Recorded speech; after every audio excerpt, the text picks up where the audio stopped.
Good morning, good afternoon, good evening, however you're watching, wherever you're watching, however you listen, wherever you listen. It's the Bet Online Salute to Troy podcast. We got 2/3 here. We're here with the Madman. Salute to Troy brought to you by Bet Online. Go to betonline.ag where the game starts. Also brought to you by Underdog Fantasy. Put in promo code USC LAFB on the app or go to underdogfantasy.com and get a $100 bonus match. Madman, how are you doing today? Doing well, Coach. Great to see you.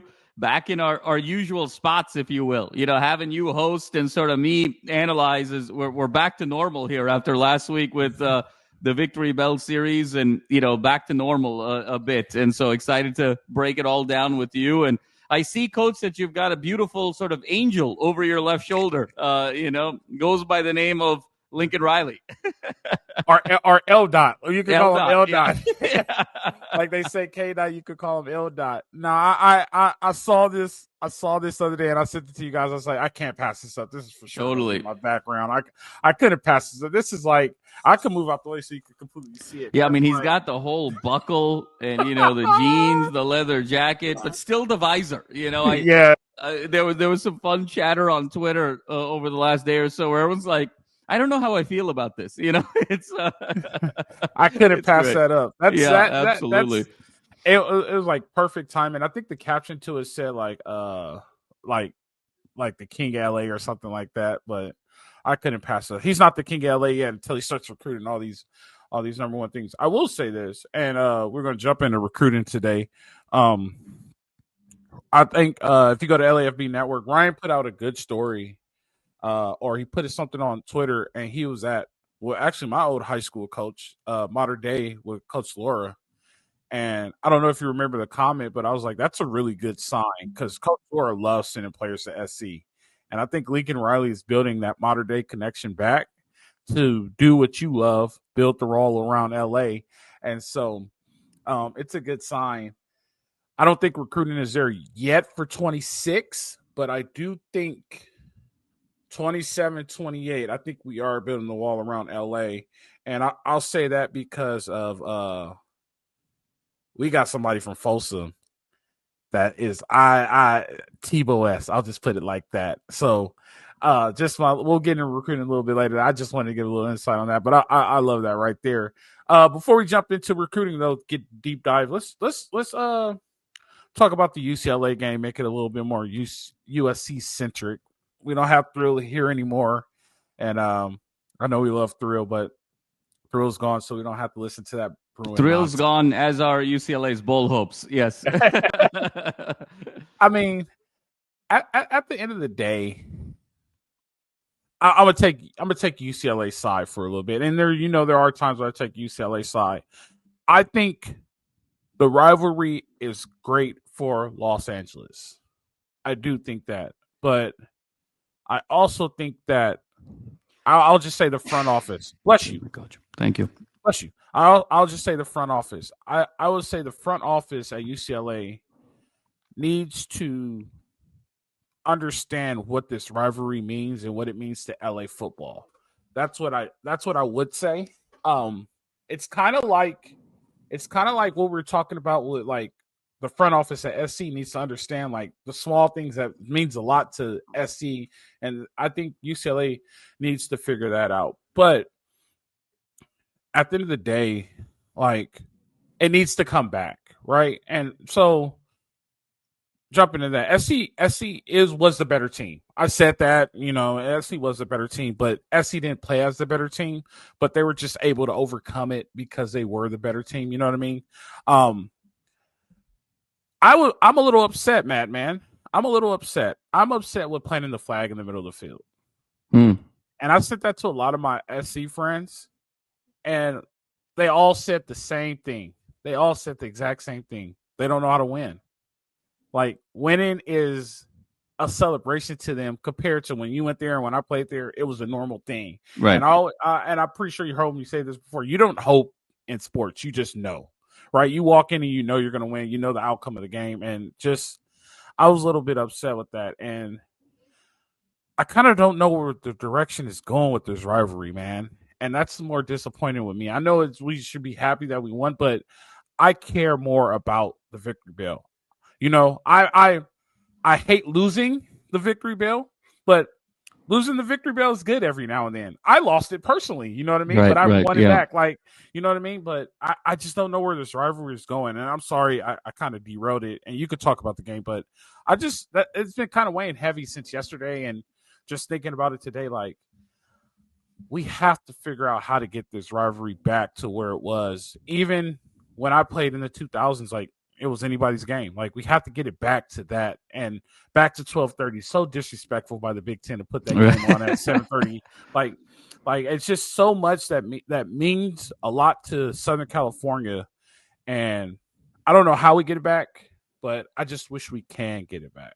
No, Coach, I think you said it really well, and I'm really happy that you brought this up. I know we were going to talk about on the field, and we'll get there, but there's so much to unpack, so much depth to what you just said, and I think both schools are responsible and accountable for diminishing this rivalry a bit the last few years. I'll start, with UCLA in the sense that I just don't know how much UCLA cares about football at this point moving forward. The key linchpin actually for the days that we grew up, Coach, right? I mean, when you're talking 80s, 90s, early 2000s, when it was sort of anybody's game, to your point, Chancellor Charles Young was really the chancellor at UCLA for about 25 or 30 years. He cared deeply about football. And like it or not, we can talk about sort of delicateness or political correctness or what have you, but you have to have a chancellor or a university president that cares very deeply about football. And that has to translate in terms of policies. Like it or not, you have to have a separate admissions track for football players. You have to have certain kind of major tracks for football players. It's not from an intelligence standpoint in any way, shape, or form, but just the amount of time, Coach, and you can speak to this firsthand, that you spend being a student athlete. You can't expect the same majors, the same admissions criteria, or just the same way that a traditional student goes about it. And he understood that, and he created policies at UCLA to be able to enable that. And you saw the result of that. I mean, wildly competitive. I mean, 80s, Coach, UCLA won 3 Rose Bowls. SC won 3 Rose Bowls, right? The 90s, it was going back and forth. I mean, it meant so much to the city. UCLA, the last 2 or 3 chancellors, they're so focused on kind of the academic side and the research side and the medical that they have eliminated those policies. And now moving forward, you just wonder. I think the UCLA community is really at an existential crisis when it comes to football, of how much does this university prioritize or even care about football moving forward in an era where you need even more resources and even more investment to be able to be competitive. And so I think that's a deep systemic, seismic issue for UCLA. On the SC side, Coach, I just wish there was more pageantry and care. I know you gave me a lot of flack for saying, hey, I think UCLA is going to win this game on Saturday, not for anything else, but because I think they just care about it more, and you sort of saw that over the course of the week with the comments and the appearances at various events. I found it very disappointing that Lincoln Riley didn't attend Conquest. I found it very disappointing that, there wasn't more chatter and more enthusiasm about this game. And, they were sort of treated like another game. If you treat it like another game, Coach, it's going to end up becoming like another game, right? And so That's what I'm upset about on the SC side, is where is that enthusiasm? Part of the fun of the week is the trash talk. Part of the fun is, it was a little thing, even like the Trojan Knights, for instance, when they get to guard Tommy all night, the university, there was some pushback there to kind of let them stay, obviously, in response to a lot of the protests that happened last spring. So I understand it from sort of a safety standpoint, but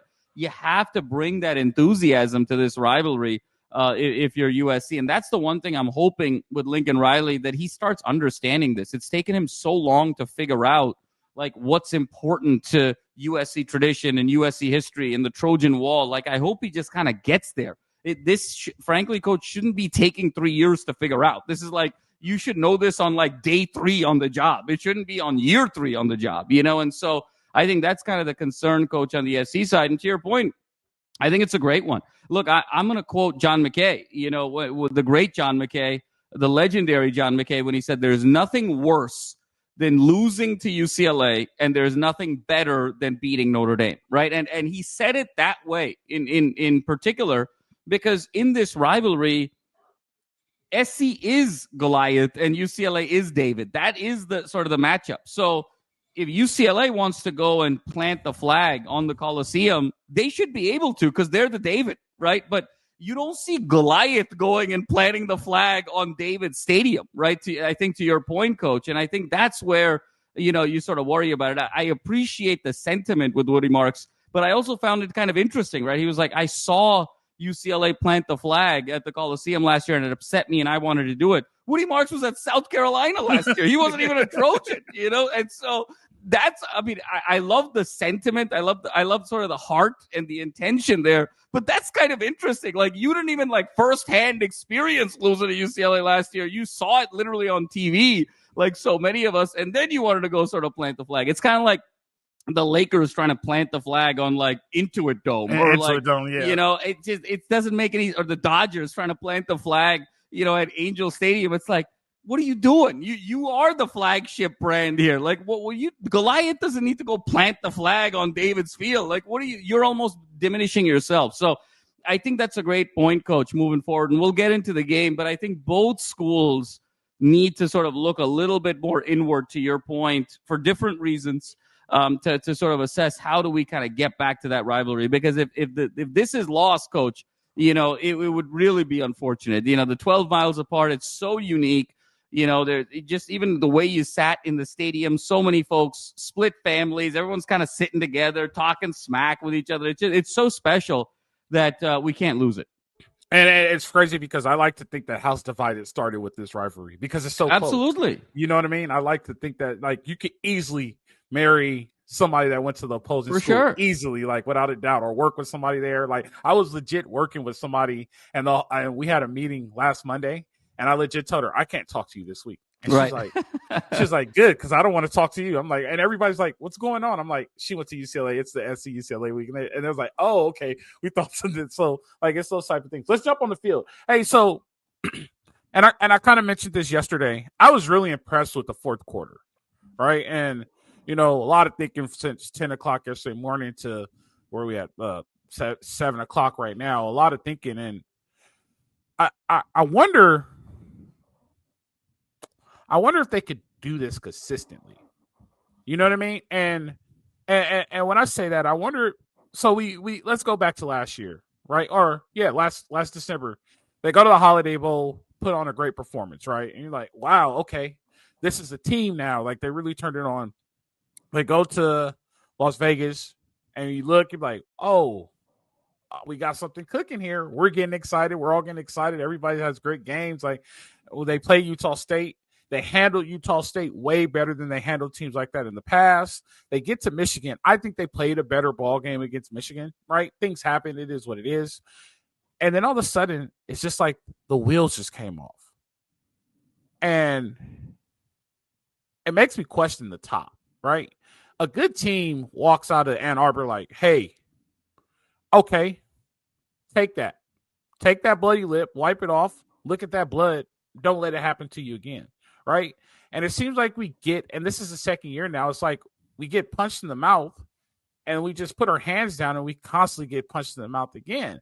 So it's like, how do we continue that? You saw great. The defense was just, and I'm always hard on the defense. The defense played amazing, man. I love that front four. Even though Gavin Meyer's not coming back, those three youngsters are coming, dude. I think you see the upside in those three youngsters, and you're like, oh boy, this is coming. You see something being built here. I'm a little worried about the depth still, but we got to get the depth. But the defense is just coming. I'm happy Ramsey is probably coming back, right? We're going to lose Jaden Smith, and we're going to lose Greedy Vance, but it's okay. I feel like there's depth there where we're able to recover that. My thing is, and you can jump into this in your analysis too. How do we continue that, right? I know it's based on that guy right there, him. It's based on him, right? But how do we make it a constant cycle? How do we make it a normal thing like we're used to seeing? You know what I mean, Matt? Man, what do you got on that? Yeah, no, Coach. I think you said it best. And in terms of it really came down to that fourth quarter. And I think the numbers really back it up, Coach. For me, and an article on this is coming out on LAFBnetwork.com tomorrow. Who's writing it? Who's writing it? Myself, Coach. Oh, there you go. Give yourself the credit, bro. And so the game for me, Coach, really was won in the final 9 minutes. I mean, if you look at, just take the 9-minute mark of this game, and I remember looking at the clock, and the clock struck 9 minutes. Look at the situation at that 9-minute mark. The play that just happened was Garbers threw that bomb to Sturdivant from UCLA's own 1-yard line, if you recall. And, UCLA's got the ball now at their own 26-yard line with all the momentum. Context of the game is 13-9 UCLA, the infamous 13-9 UCLA. I had my buddy Ash next to me, and he's like, man, if we lose a second 13-9 game, I don't know if I can ever walk back into this stadium, and, we're sort of looking. What up, Ash? Yeah. We're sort of looking at each other in that regard. And it's 13-9, 9 minutes to go. And look at the context, Coach. UCLA had reeled off 10 consecutive points. Look, the first half was a game of blown opportunities for SC. 3 possessions inside the 5-yard line. First and goal from the 5, the 4, the 2. We come away with 3 field goals. UCLA has those 3 unsportsmanlike conduct penalties at the half. They kick off from the 5. We get it at the 50. We can't do anything with it. Jacoby, that ball was a little wide. Jacoby can't bring it in. We get stopped on 4th down. We get another drive inside the UCLA, past the 50-yard line in UCLA plus territory. Maeva had just gotten sacked on that 3rd down where he was kind of holding the ball. So the game just kind of felt like, man, there were so many opportunities to sort of blow this game out. Now it's 9 minutes to go. UCLA is taking the lead. It really felt like the game was slipping away in that moment. And, Coach, ESPN in that moment, at that 9-minute mark, 1st and 10, UCLA at the 26, had 74% prediction that UCLA was going to win the game. It was 74% UCLA at that 9-minute mark. And what we saw in that final 9 minutes, Coach, from that moment of 1st and 10 at the 26, UCLA ran 11 offensive plays, 7 total yards across 3 possessions. And that, to me, was a huge turning point. Hopefully we can sort of bottle this up and take it this season, Coach, because look at what has happened in this season. When this defense has needed a stop, it has never come up with the goods. Whether it is Michigan, whether it was Minnesota, whether it was Maryland, I think a lot was lost in that Washington game. You recall, we got that ball back. We never should have gotten that ball back in that Washington game. You remember that illegal substitution that Washington had on 3rd and 1. They were just turned around, giving it to Coleman. Game would have been over. And then, of course, when we needed the one stop against Penn State, just couldn't get it. Think about the feelings at that moment of saying, man, because even if UCLA, gets 2 more first downs, they punt it from their 50, pin us deep. We get it with the 6-minute mark. Even if we score, right? UCLA now comes back with 2.5 minutes to go. It's just 16-13 at that point, just needing a field goal and possibly more. So even possession-wise, it was set up for UCLA, the Bruins, to win the game. And so to be able to stuff UCLA 11 plays, 7 total yards, Coach, across 3 possessions, I thought was absolutely sensational. Easton Mascarenas-Arnold with that big sack on Garbers on that first possession to stop it. Then, of course, 3rd and 1, 4th and 1, stuffing Keegan Jones for no gain, and then stuffing Garbers on the quarterback sneak. And then, of course, that final drive where Garbers goes 0 for 4, 4 incompletes, and it was Sam Green who hit Garbers on that last play, and the ball floated away, and that effectively ended the game. And to me, Coach, Cam Fountain and Sam Green are sort of these 2 pillars that have really stood out to me on the defensive line that I think you can build on for next year. And the fact that they have now experienced the UCLA game, they are now going to be experiencing the Notre Dame game. They've gotten really good reps. What did we say, Coach? I said, look, these last 5-6 games of preseason for 2025, look at the preseason that Cam Fountain and Sam Green are going to have now to build upon for 25 and really be the anchors of that defense. And if you take those 2 guys, you get back a healthy Anthony Lucas. You've got Tompkins there as well. That becomes kind of your defensive front. Stevens at linebacker. You get some of these recruits. You've got a really nice front 7, Coach, that I think can sort of elevate this team moving forward. Now, again, to your point, depth is an issue, but now you're finally getting to a place where the ones are getting to be significant. And I think that, to me, is the big takeaway here. In a year where the defense wilted, in that situation, time and again, they stood tall and did it in the biggest of games in terms of the rivalry game. And can they now bottle that and take it moving forward? So I thought that final 9 minutes, Coach, if this thing turns around for Lincoln next year and moving forward, it's not going to be LSU. It's not going to be the Holiday Bowl. It's not going to be Utah State. It's not even going to be Caleb Bowman's from year one. To me, the inflection point will look back and say that final 9 minutes in the 2024 Victory Bell is when things changed. Yeah, and that was big on that fourth down. That fourth down was unbelievable, and I know Will's going crazy about it. When it was a fourth down, they had to call the timeout, and they didn't. And I don't know what happened there. I don't know how UCLA botched that, but you have to make USC get another first down to win the game, right? And they blew their last timeout. I'm like, wow, like I don't know who messed that up or how that got messed up. That was just. But coach, to that point, and it was great. But see, SC didn't capitalize on the drive either, right? Like even after the quarterback sneak stuff, right, got one first down, but then got stalled. Again, it was sort of a couple of Woody Marks runs and then that back shoulder fade to Jacoby that was sort of wide. It was 19-13, right? If SC punches that in, it's 23-13, game over. UCLA then gets the ball back, 2:07 to go, 2:09 to go.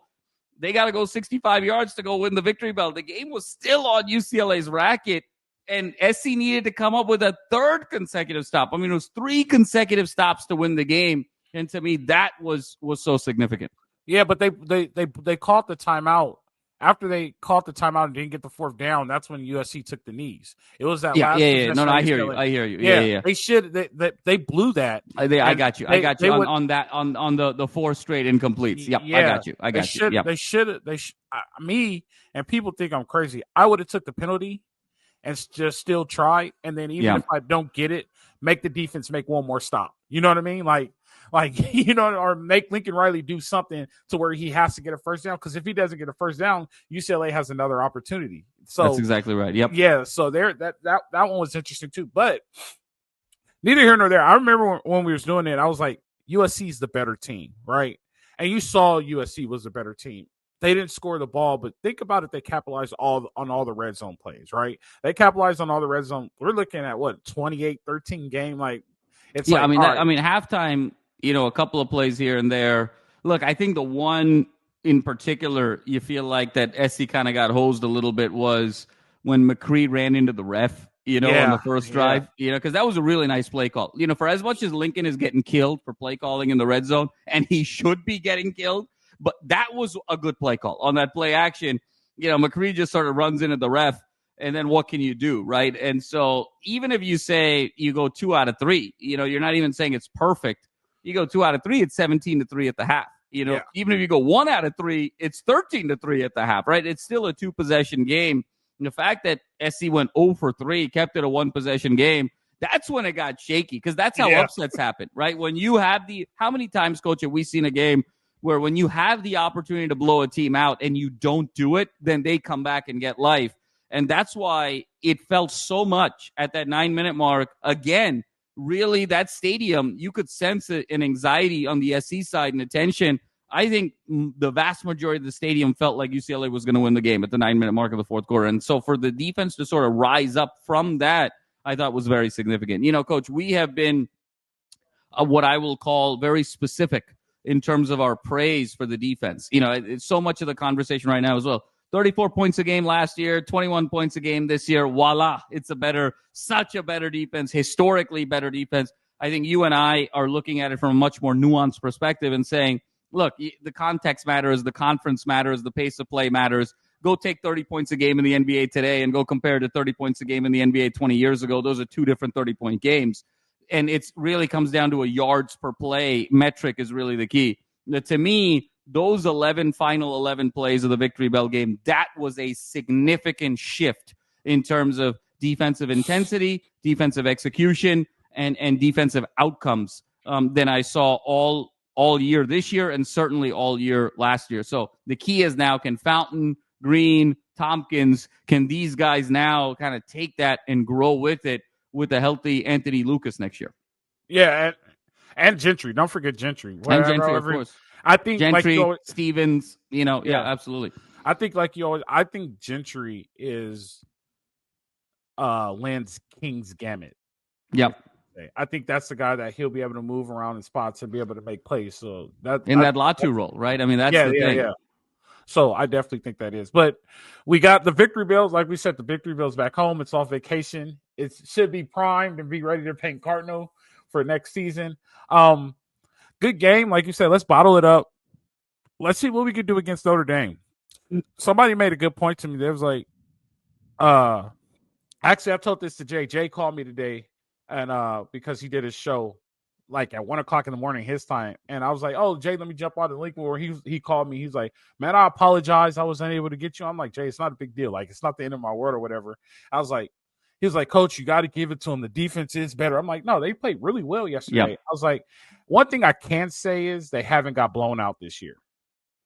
You know what I mean? Penn State is one of the top teams in the country. They took Penn State to overtime. Like, they were all within 7 points. They haven't got blown out this year. And I could truly, and or 10-point, like, I could truly say that. And that is, I could take that improvement. But I'm interested to see what they do against Notre Dame. And the reason why I said that is because we'll touch on this real quick, but we'll get into more Notre Dame later in the week. But the reason why I say that is because Notre Dame is another top team that they have to play. Like, when you really look at it, SC's schedule isn't that soft. Like, they played a mildly difficult schedule, I would say. But you know, like, let's see how they do. I'm interested to see how many points they put up. And it's going to come to your theory again, the big running back. They're going to run the ball. They got a running back that runs the ball, and he runs the ball downhill. He runs hard. So it's interesting to see what they do and how they hold up against it. But, yeah, at the end of the day, like, that's the one part I will say about the defense. I also wanted to bring up another point. So when you look at, besides UCLA, when you look at the top 10, UTSA and Army is – so UCLA is 8. UTSA is 9. Army is 10. Army's also 8-1, right?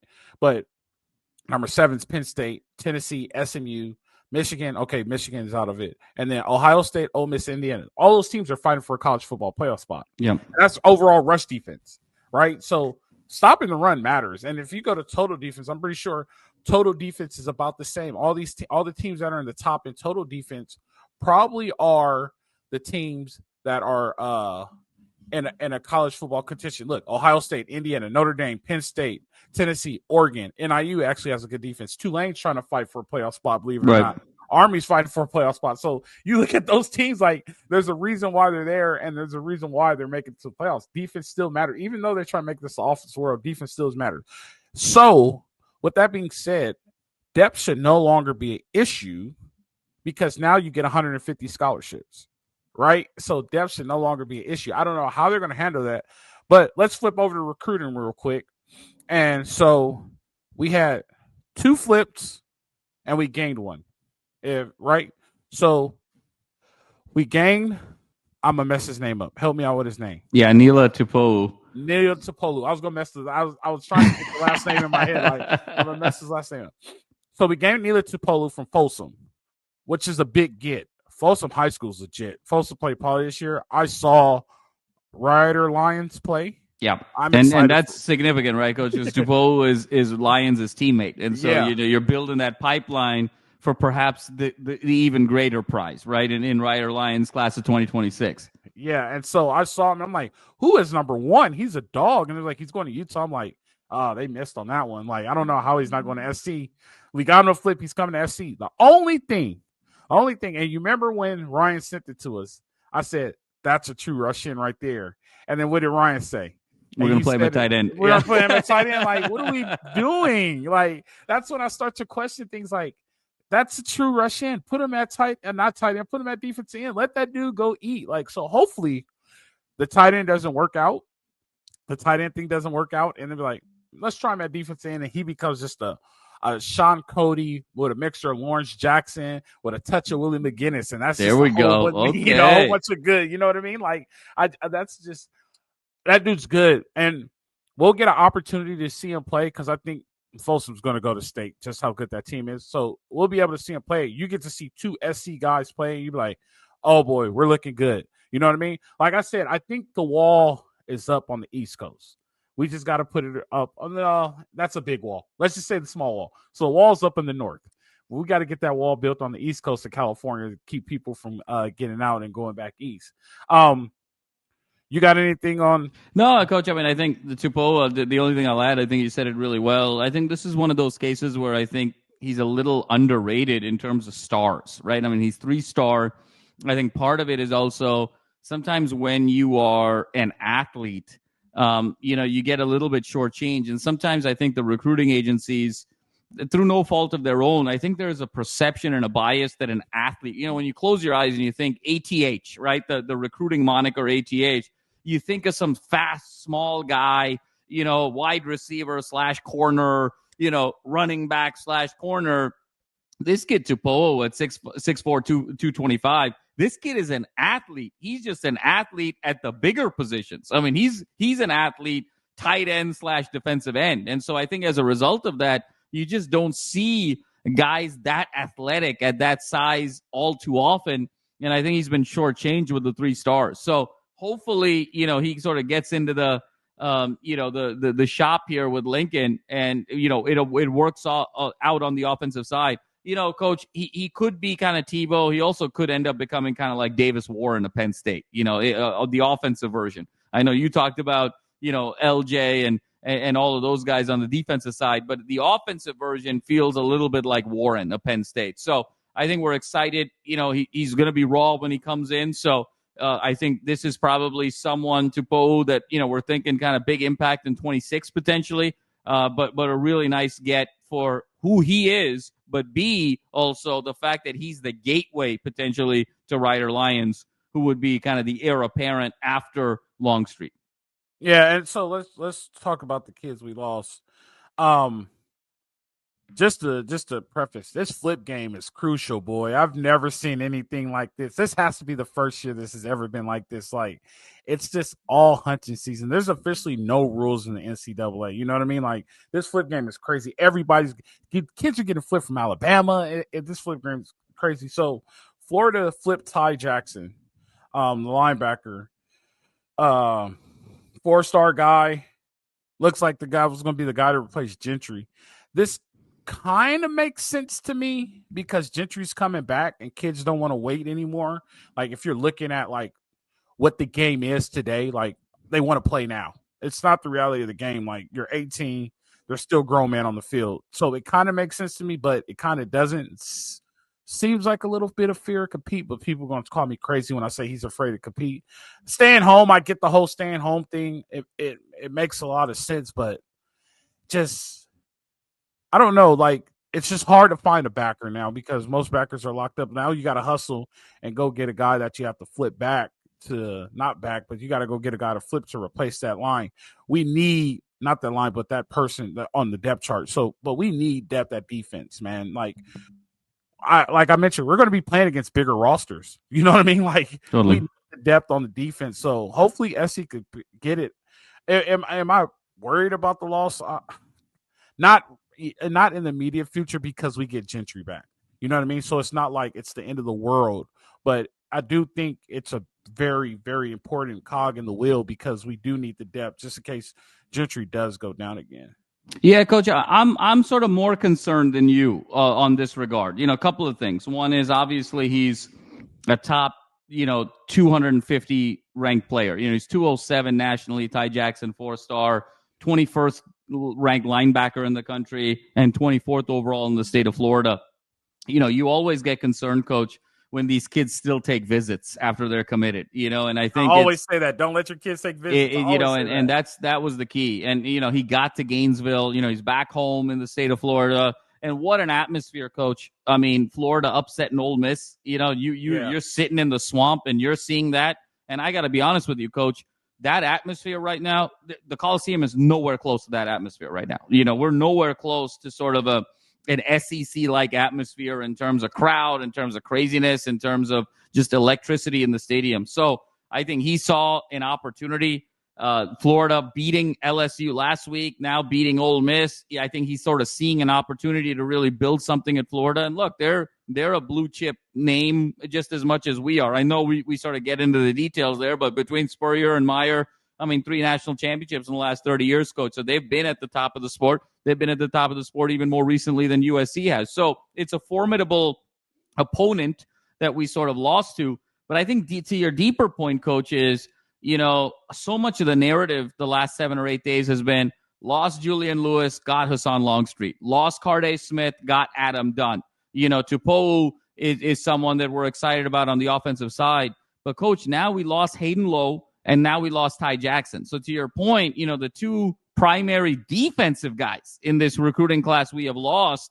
And so we got to play some catch-up here on being able to replace them. Now, we do have Tagoya still committed as a linebacker, but, Coach, you got to look at that linebacking room. And Mascarenas-Arnold is going to be gone. Cobb is going to be gone. I love Gentry as much as you do, and I think in an ideal world at 6'6", 215, Gentry is that queen piece on the chessboard like we talk about in Danton Lynn's system.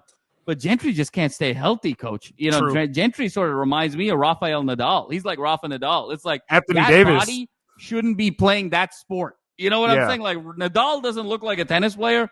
Gentry doesn't look like a linebacker. It just that body shouldn't be playing that sport. And so the chances of Gentry being able to make it through a whole season, knock on wood, I hope he does because he's so talented, and I hope he blows up next year and it leads to tremendous NFL success.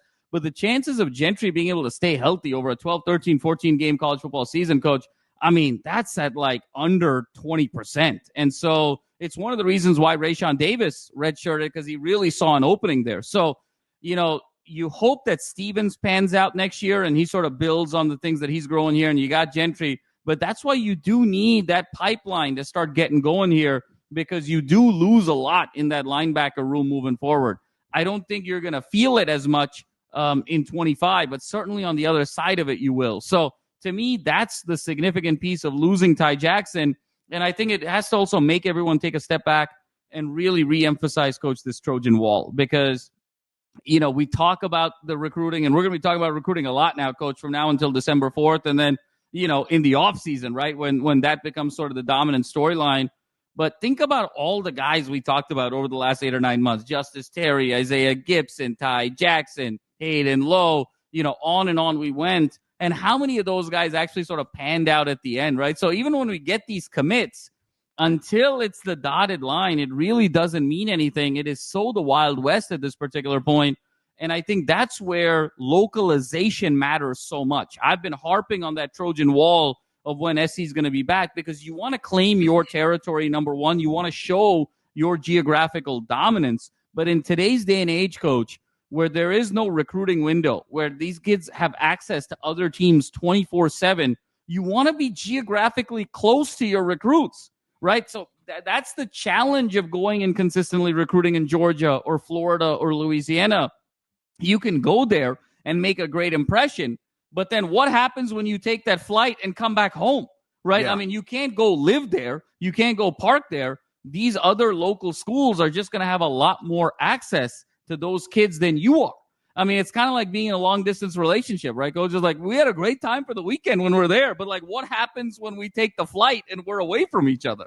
And I think that's really that's why I think localization matters even more, because that's the advantage that USC has in California in building the Trojan Wall, because not only are they the biggest name in California in football and potentially on the West Coast with Oregon, but they have the more access to those players. So it's a domino effect. You're the bigger brand and you're seeing them more. It's almost like compounding interest in finance, right? And so that's really why SC's got to really change their strategy here, Coach. And Lincoln's got to say, look, 85, 90% of the time, I'm going to focus on California. If there's a kid that really fits my system, some great wide receiver, like Miles in Texas, or some great sort of weapon, do it all defensively that we really think is going to get us over the top, we'll put that final 10, 15% of calories outside of California on really a position of need. But we really need to lock up California. The fact that he stretched this recruiting strategy so thin across the country, we're feeling it now. And now it's going to be sort of scramble mode from now until December 4th. We're going to be fine, Coach. It'll be a top 15 recruiting class, top 16 recruiting class. But SC always has that, right? And so that's normal. That's normal. It's not like it's going to be some great recruiting class by SC standards. So then the question is, well, you could have gotten that staying local with a lot less calories and feeling a lot better about your kids than right now. And so I think Lincoln's going to have to take a step back and really sort of revisit the recruiting strategy. Again, shocking to me, Coach, that this is a year 3 conversation we're having with this guy when it should have been a day 3 conversation. Yeah, and the thing, the thing about recruiting kids so far away, like Arizona is even fine. You can recruit a kid from Arizona. You could get to them fast. You can get to Utah fast. But you can recruit a kid from Florida, Georgia, Texas is a little bit shaky. Back in those states, the number one recruiter of all recruiting is back at those states. And once that recruiter gets their hands on them, like, you sure you want to go all the way to The California? girlfriend, as Coach says. Hey, girlfriend is the undisputed champion in recruiting. No coach can out recruit the girlfriend. I don't care what anybody says. You sure you want to go to California? That's just so far. What are we gonna do? Like, you know what? I could go to Gainesville. You could visit me every weekend. Okay, that I can make that work. You know what I mean? Like, there's so much stuff to it. We had another flip. Dwayne Morris. Dwayne Morris. Yeah. 3-star running back. Running kind of flipped to Tennessee. It's tough, Coach. You sort of go into these SEC venues and this energy and the tailgating and all of that. It's a tough proposition to say no to sometimes. And obviously Tennessee's had a great running game this year. They're going to be in the college football playoff. So that's a formidable one, to lose to. But again, in California, you can sort of blow a bubble and you can, find a great running back down the street. So I'm not as worried about Dwayne Morris by any stretch, particularly in a Lincoln Riley type of scheme and in the region that we're in. So those kind of minor transactions, Coach, happen. To me, it's those defensive guys that you've already put so much into, right? It's the sunk cost phenomena. It's like, man, we put so much into these kids, particularly because they weren't in California. We had to take all these trips and then we lost them at the end. That's going to be the real key in recruiting. How do you minimize the sunk cost moving forward? There's really sort of a mathematics and an economics to recruiting moving forward, and there needs to be. The way, the Oakland A's thought about Moneyball 20 years ago in baseball of, winning really means scoring runs, and how do you get the analytics? You sort of have to think more logically in terms of how do you minimize the sunk cost with these kids? Because everyone's going to lose kids. Everyone's going to get kids. But where you don't want to lose is in positions of tremendous need where you have less depth, and with kids that you spend a lot of time with, because the opportunity cost of what you could have done with that time elsewhere is really what's painful. So I think Lincoln's, obviously it's pedal to the metal here, Coach, until December 4th, but Lincoln's going to have to take a step back and say, look, Trojan wall. This thing has to be 85 to 90% Trojan wall. And then my last 10 to 15% on guys that I really like, for very special, specific reasons, I'm going to go elsewhere. That's exactly what Pete said, right, Coach? I mean, you saw it. Remember that famous video clip going around of the ABC broadcast way back when you were playing, when it was the USC-Nebraska game back in 2006 in the Coliseum. Bob Davie, who was doing the telecast, was saying, Pete Carroll believes in, all about California, Southern California. If there's a guy we really like, and for a certain specific set of reasons, whether it's a cultural fit, a talent fit, scheme fit that really sort of shines as an outlier, then we'll go and be kind of national with it. But otherwise, we really want to protect it. Lincoln's got to get back to that.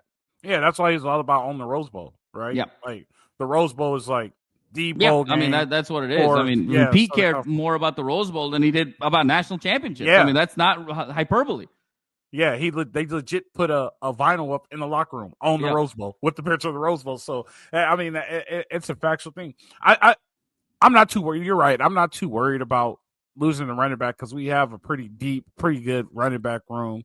I feel like they're going to go get one in the portal, but they need to be careful with that because they don't want to lose Quinten Joyner. I don't want to lose Quinten Joyner, right? So just those small things to be careful about. But, yeah, the Dwayne Morris thing, and you know how I get, and I think I'm kind of brash, like when we get the alerts and it's like, oh, we just signed a 3-star guy. I'm like, that's not good enough.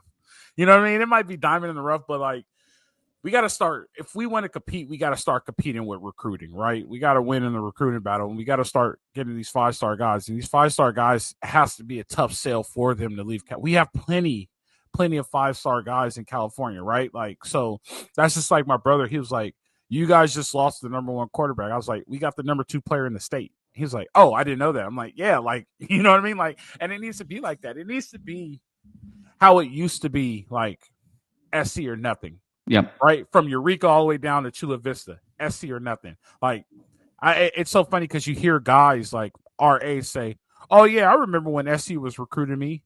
He go, oh yeah, like yeah, and I broke my arm. I'm like, that's crazy because Mark Tyler tore his ACL and they still brought him in. You know what I mean? Like, so it's like you get the fabrications of being recruited by SC. Like, so it needs to get back to that. We're at the beginning, Coach. I think we're just at the infancy here, And again, year 3, I love at year 3. I mean, and I love the fact that Longstreet, we were able to get him so quickly, and Hewer did such a great job there. But it also sort of begs the question: why wasn't Longstreet in the plan to begin with? Right? I mean, it was sort of a reactive versus a proactive. Now, siding with Lincoln Riley, in all fairness, I think Longstreet was a late bloomer. He sort of blew up his junior year. And a little bit of a smaller kid too. So, it's hard to, when you get that growth spurt and then when you sort of blow up on the field. So I get that. But it always feels like Lincoln Riley is sort of one of those kids where he won't just listen. He has to sort of go do it his way. He's got to go touch the stove, get burnt, and then he realizes it's hot. People telling him it's hot doesn't do anything. He's got to go get burnt himself before he realizes it. And so he's got to be able to sort of get these things quicker. This is not rocket science over here. These are things that he should be doing from day 3 on the job, and we're having these year 3 conversations. And so that's the frustrating part of, is he going to get there? Yeah, so there's an old black saying, you're going to believe that fat means greasy. You know what I mean? Like, you're gonna find out fat means greasy. So he's finding out it's greasy. Maybe this is what we need to do. Listen to this. Check this out. We go get our boy Ricky Caruso, right?